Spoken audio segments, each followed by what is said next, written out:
Brothers and sisters, today I want to talk to you about religion. You got to come out of it.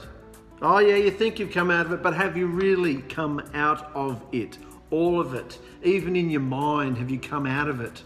Of all the happy, sweet memories and lovely times and liturgy and prayers and songs and meeting together and fellowship and cake. Oh, have you really come out of religion, brothers and sisters, into the truth, the real behaviour of truth, living Yahusha's truth in loving behaviour? Have you really come out of that? That's what I want to look up today. I got sent this word by Christopher a week ago. It's taken me this long to get there. It's just the simple word religion. In the English language, religion. And it blew my brains out just looking at all the intricacies of this simple word religion and how much I realised we all need to come out of. We need to come out of religion. Scripture says, come out of her, come out from among her, or you will share in her plagues. You got to come out of Christianity. You got to come out of Messianicville. You got to come out of the Nazarene movement. You got to come out of everything that is religious behavior. And we're going to look into this a bit deeper, and you'll see why you have to come out of all these things into a personal, real experience with your Creator, Yahusha himself, between you and him. Let's look at this word. Religion, nom religio, respect for what is sacred, reverence for the gods, obligation, the bond between man and the gods. This word religion is derived from the Latin religio, the ultimate origins of which are obscure. One possible interpretation traces to Cicero, connects lego in the sense of to choose, go over again, or consider carefully. Now pay attention to these words because it's going to get deeper and deeper. Religion, as it says here, is referring to the bond between man and a deity at the top there. To choose, go over again, or consider carefully. The definition of religio by Cicero is cultum deorum, which is the proper performance of rites in veneration of the deities. The proper performance of rites in veneration of the deities. So it's talking about behaviour, isn't it? Modern scholars such as Tom Harper and Joseph Campbell favour the derivation from ligare, which is to bind or connect, probably from a prefix ligare, i.e. re again, ligare, or to reconnect, which was made prominent by St. Augustine following the interpretation given by Lactantius. All right. The medieval usage alternates with order in designating bonded communities like those of monastic orders. We hear of the religion of the Golden Fleece and a knight of the religion of the Ayahs. So we know, we've heard the word religion used umpteen times in our lives, haven't we? So much. Religion, religion, religion. In the ancient and medieval world, the etymological Latin root religio was understood as an individual virtue of worship, never as doctrine, practice, or actual source of knowledge. So the original etymological Latin root was understood as individual virtue of worship, and we know worship is behaviour. Individual, between you and your Creator, individual virtue of worship. It was never intended originally to mean a doctrine, a practice, or actual source of knowledge. So you don't get your doctrine, your practice, or your behaviour, or walk, or source of knowledge from any kind of religion. No. Let's go on. Furthermore, religio referred to broad social obligations. Broad social obligations to family, neighbours, rulers, and even towards the Creator. When religio came into English around the 1200s as religion, it took the meaning of a life bound by monastic vows. A life bound by monastic vows. Like a monk. They changed the whole meaning of it. That's what I'm getting when I read it. Does it sound like what's happening to you here? What once meant a simple pure, clean walk relationship between you and your Creator has now been turned into a life of monastic vows, obligations to family, neighbours, rulers, and even towards your deity. What's happened to that word?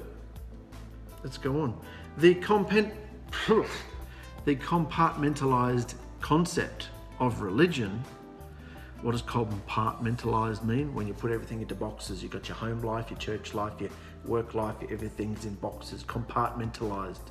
So the compartmentalized concept of religion, where religious things were separated from worldly things, was not used before 1500s. You know how everything's got to be separate these days? We've got the religious and we've got the secular. Religious people aren't allowed to listen to secular music. Oh, that's evil, you know? We're not allowed to do things that the world does in that aspect, are we? We can't eat in those places and we can't listen to that music and we can't watch the movies and we can't... It's religious behaviour. It's like monks. Celibacy. You know, we're not allowed to have sex. No, we're monks or we're bishops or whatever they are, you know? Like, it's separating the world from religion. That never happened back before the 1500s, as it says. The compartmentalized concept of religion, where religious things were separated from worldly things, was not used before the 1500s. The concept of religion was first used in the 1500s to distinguish the domain of the church and the domain of civil authorities, separating the church and state. The concept of religion was formed in the 16th and 17th centuries, despite the fact that ancient sacred texts, like the Bible, the Quran, and I remember this is a secular text, guys, that's why it's using the words God and Bible and all this sort of stuff. I'm correcting them as I go, here and there.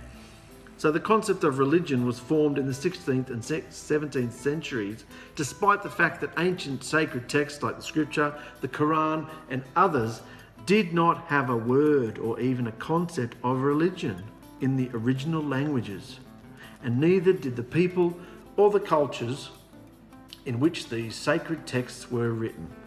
So obviously it's putting the Scriptures and the Quran on the same level, which we know it's not, but it's simply saying that all the people in these religions that use these sacred texts never had any concept of religion, religious behaviour. It was never part of their concept, you know, it wasn't part of their lives. For example, there is no precise equivalent of religion. There is no, for example, there is no precise equivalence of religion in Hebrew. And Judaism does not distinguish clearly between religious, national, racial, or ethnic identities. One of its central concepts is halakha, meaning the walk or path, sometimes translated as law. Walk or path. Walk or path. Often translated as law, which guides religious practice and belief and many aspects of daily life. That would be behaviour, wouldn't it? The Greek word thraxia, which was used by Greek writers such as Herodotus and Josephus, is found in the New Testament. Thraxia is sometimes translated as religion in today's translations. However, the term was understood as worship well into the medieval period. So it's more closely translated as worship, not religion. In the Quran, the Arabic word din is often translated as religion in modern translations, but up to the mid-1600s, translators expressed din as law. Again, law, covenant, you know, like it's a lifestyle and behaviour on a path using certain commandments, certain laws. It's nothing like it's been bastardized and morphed into, is it? Even in the 1st century AD, Josephus had used the Greek term Iudismos, which some translate as Judaism today, even though he used it as an ethnic term, not one linked to modern abstract concepts of religion as a set of beliefs. Got that? The Sanskrit word dharma, sometimes translated as religion, also means law. Throughout classical South Asia, the study of law consisted of concepts such as penance through piety and ceremonial, as well as practical traditions. So it consisted of penance through piety and ceremonial, as well as practical traditions. Medieval Japan at first had a similar union between imperial law and universal or Buddhist law, but these later became independent sources of power. The modern concept of religion as an abstraction that entails distinct sets of beliefs or doctrines is a recent invention. Religion is a recent invention. The religion that we know now, when we look out there and see how everybody is going on in their assemblies and churches and temples, is a recent invention. It's man-made. We knew it, but now we know it deeper. Religion is man-made. The modern concept of religion as an abstraction that entails distinct sets of beliefs or doctrines is a recent invention in the English language, since such usage began with texts from the 17th century due to the splitting of Christendom during the Protestant Reformation and globalization in the Age of Exploration, which involved contact with numerous foreign cultures with non-European languages. So it's a recent occurrence, 16th, 17th century. Some argue that regardless of its definition, it is not appropriate to apply the term religion to non-Western cultures. Others argue that using religion on non-Western cultures distorts what people do and believe. So pointing at it and saying that's religious, they don't like it. It was in the 19th century that the terms Buddhism, Hinduism, Taoism, Confucianism, and world religions, all the world religions, first emerged. So prior to the 19th century, there were none. No one self-identified as a Hindu or Buddhist or other similar identities before the 1800s. Well, what do they call themselves? They didn't. Throughout its long history, Japan had no concept of religion, since there was no corresponding Japanese word, nor anything close to its meaning. But when American warships appeared off the coast of Japan in 1853 and forced the Japanese government to sign treaties demanding, among other things, freedom of religion, the country had to contend with this Western idea. Religion is a Western idea, to go in there, like the missionaries, and control the blackfella. It's not true. They don't need controlling, because their behaviour is not erroneous.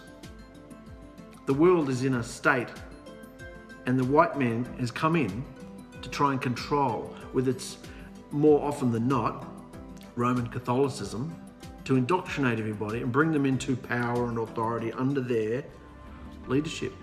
That's the concept of religion, and that's why prior to this, it says there, Buddhism, Hinduism, Taoism, Confucianism, even though they're pagans and they're worshipping the sun, moon and stars, they never had a label.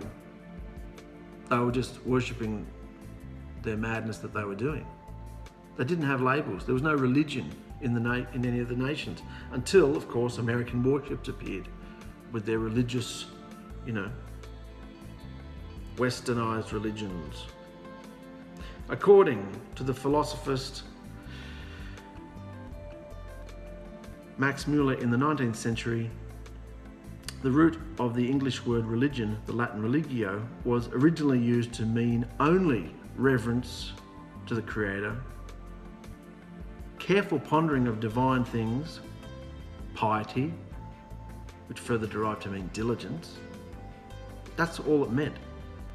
What did it mean?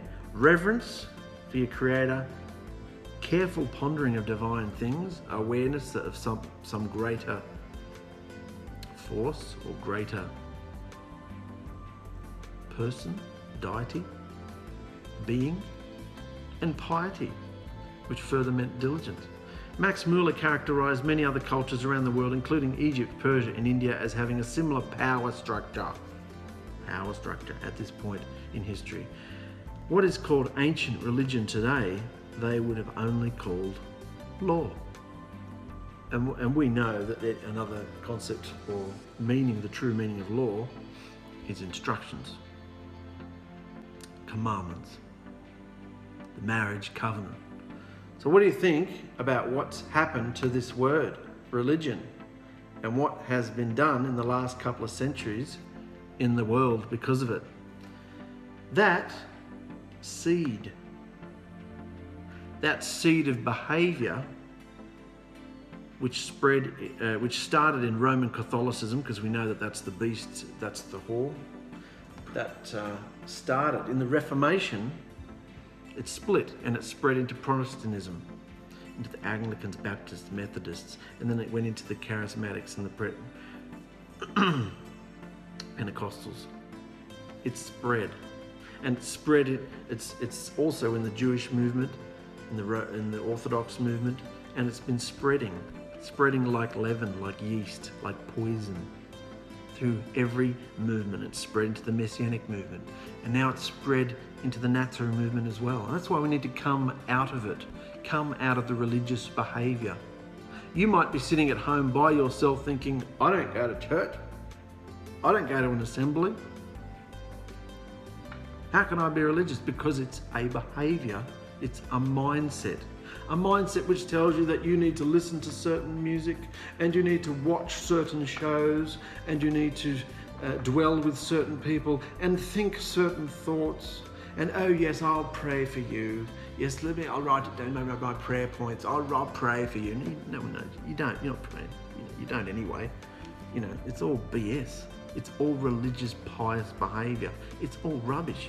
Go out and have a normal life, get a normal job, get a normal haircut, wear normal clothes, speak normal words. You don't have to swear like a sailor, but you just have normal behaviour and make friends and have a life and have a job, and let Yahusha's light inside you guide you, and listen to his voice and talk when you need to talk, shut up when you need to shut up, and come out of all the religious behaviour. Anything to do with an assembly, a steeple, a stage, musical instruments and worship, waving your hands around and singing and dancing and all that. It's all religious behaviour. Yes, it's all. Oh, but in the book of Psalms, Mark, they used to sing and dance and da da da. Yes, they did.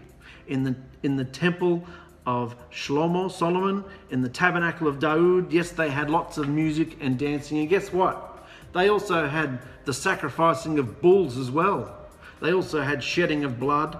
And they also had a brazen laver and a brazen altar and a golden candlestick and a table of showbread and an incense and the presence of Yahuwah in the tent as well. They had all that too. That's all been fulfilled. We don't do all that anymore. So don't go throwing the musical instruments at me from Psalms. That's all irrelevant for today's thinking. Ridiculous. That's not worship.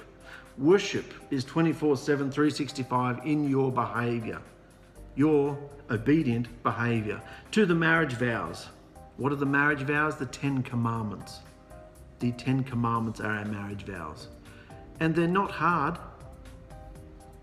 They're not hard at all. The laws of the land used to be based on them, and now you can't even bring them into the schools in case you offend people, offend all the other religions. That's the state of the world today. You're dealing with dead people, dead, mad, walking dead people. It's craziness out there. And everybody's getting more and more insane. Every second person's dying of something and on 5 different types of medication. You only have to look at them funny or shock them at all, and they're just nuts. Everybody's just held together by a thread, their demeanour. The fact that they can put a smile on their face at times, if they can, is a miracle. So, you've got to be so careful out there, brothers and sisters. Don't go out there with all this stuff all over your car and your shirts and you know. Don't be like the religious people. What did we learn about religious people? Read through this again or watch the video again, do whatever you want. But, you know, you've got to come out of the religious behaviour because it's death. It means nothing. It was the religious people that murdered Yahusha because they hated him so much. Because he challenged the status quo, the authority, the religious authority. And they had the truth, they had the commandments. They'd gotten rid of the name, but they had the covenant. They were looking after the covenant. The Jewish people. And they hated him, they killed him. Religion hates Yahusha.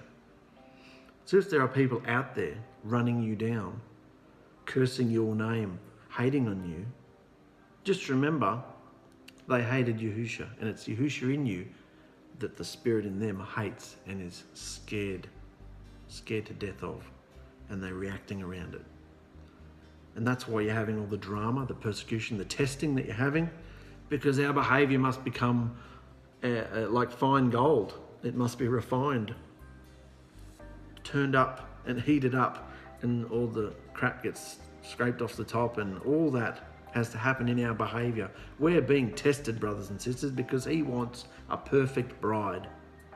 A bride that will look to him and not to some other guy that might wear a shiny suit, or might have a nice singing voice, or might have a nice speaking voice and might be able to string words together, but it might all be just total BS. He wants a real relationship with us where you're hearing his voice. So you got to come out of all that. Whether you attend an assembly or not, we are only called to come together 7 times a year, brothers and sisters. And if there's no one around here, it doesn't apply. If there's no one around that is like-minded to Torah,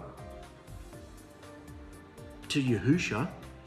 I mean, the name of Yahuwah is the key of knowledge which opens the doorway to Yahusha. So if there are people around that aren't even using the correct names, that's religion. Anything that is not Yahusha and Yahuwah, yes, those are the correct names, and I'm not interested in arguing about all that. That was a decade ago. Get with the program. I don't want to hang around them. What's their mindset going to be like? I might as well hang around with the Christians down at church. If you don't have the name of Yahuwah, Yahusha, written on your forehead, been immersed, then you don't even understand. I don't have it here, but you don't even understand the story. You don't even understand the scriptures. Teachers, preachers, pastors, rabbis out there with websites, with books and teachings and preachings, they don't have a clue what they're talking about because they don't have Yahusha's spirit inside them. That's the truth that I've come to, and I hope you come to it too, because you'll be going round and round and round the same old mountain, wondering why no one will see the truth, because they're not chosen. You'll know if they're chosen because they will feel like you feel, and they will have the same name written upon their forehead, and they are those who are Yahusha's bride, and there will not be many. So it's a sad and sorry state the world is in, and I'm not interested in trying to change it or convert it, because I've been in that mindset, tried to do all that stuff, and you fall flat on your face. Yahusha is in charge of everything, in control of everything. So you got to come out. You got to come out of all the singing and dancing and waving your hands around and meeting together and, yes, oh yes, that's very serious. Oh yes, studying. Oh yes, study. Look at that word. Look at this word. Oh, very serious stuff. In your assemblies. What does it mean? What does it mean when you leave the assembly into your day? How do you treat people? I'm going to leave you there, brothers and sisters. You've got to come out of religion. You don't have to watch my videos. You don't have to subscribe to the channel. You don't have to do anything you don't want to do. I don't care what you do, all right? I'm just here to tell you that this is the truth, and there's no other way. It's a very narrow path if you want to make it, and you've got to come out of religion. So leave it all behind and follow Yahusha. I love yous though. See you later.